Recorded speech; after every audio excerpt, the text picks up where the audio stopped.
બનાસકાંઠા જિલ્લામાં કાંકરેજ તાલુકાના કુંવારવા ગામે કોંગ્રેસ દ્વારા આગામી ચૂંટણીઓના પ્રચાર અર્થે એક મીટિંગનું ભવ્ય આયોજન કરવામાં આવ્યું હતું। જો કે આ મીટિંગ કાંકરેજ તાલુકા નવનિર્મિત સમિતિના પ્રમુખ હાર્દિકભાઈ દેસાઈના અધ્યક્ષસ્થાને યોજાઈ હતી। આ સભામાં મોટી સંખ્યામાં સ્થાનિક આગેવાનો, કાર્યકર્તાઓ અને ગ્રામજનો ઉપસ્થિત રહ્યા હતા। જો કે સભાને સંબોધતા પૂર્વ યુથ કોંગ્રેસ પ્રમુખ ભરતજી લેબુજી ઠાકોરે ખાસ જણાવ્યું હતું કે છેલ્લા 30 વર્ષથી ભારતીય જનતા પાર્ટીને મત આપી રહ્યા છો, પરંતુ પાયાની સમસ્યાઓ હજુ પણ ઠેરની ઠેર છે। ત્યારે આ બાબતે તેઓએ ભાજપ પર પ્રહાર કર્યા હતા। આવો જાણીશું શું કહી રહ્યા છે ભરતજી ઠાકોર। અને સૌથી પહેલા તો જે સ્થાનિક સ્વરાજ્યની ચૂંટણી ચાલી રહી છે એમાં જે પ્રકારે લોકશાહીને કલંકિત કરવાનું કામ ભારતીય જનતા પાર્ટી અને તેમના લોકો દ્વારા જે કરવામાં આવ્યું છે તે ખરેખર ખૂબ જ નિંદનીય છે।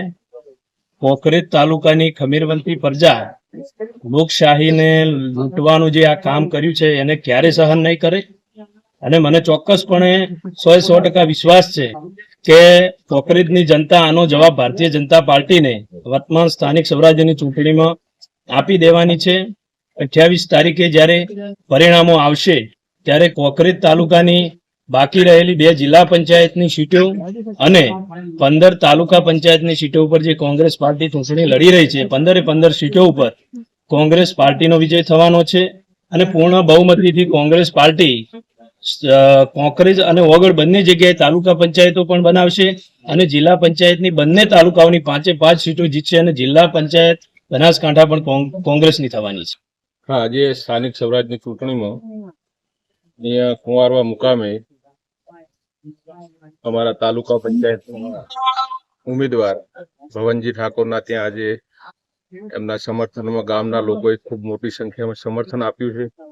અને રહી વાત જિલ્લા પંચાયત તાલુકા પંચાયતની કે 15 સીટો એ 15 માંથી 15 કોંગ્રેસ તાકાતથી જીતવાની છે અને 2 જિલ્લા પંચાયતની સીટો પણ તાકાતથી જીતવાની છે અને જીતી અને ભવ્ય વિજય થવાનો છે।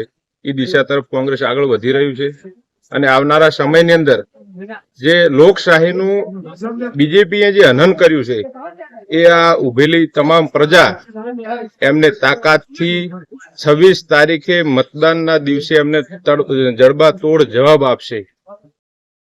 સાથે bureau report, today Gujarati news.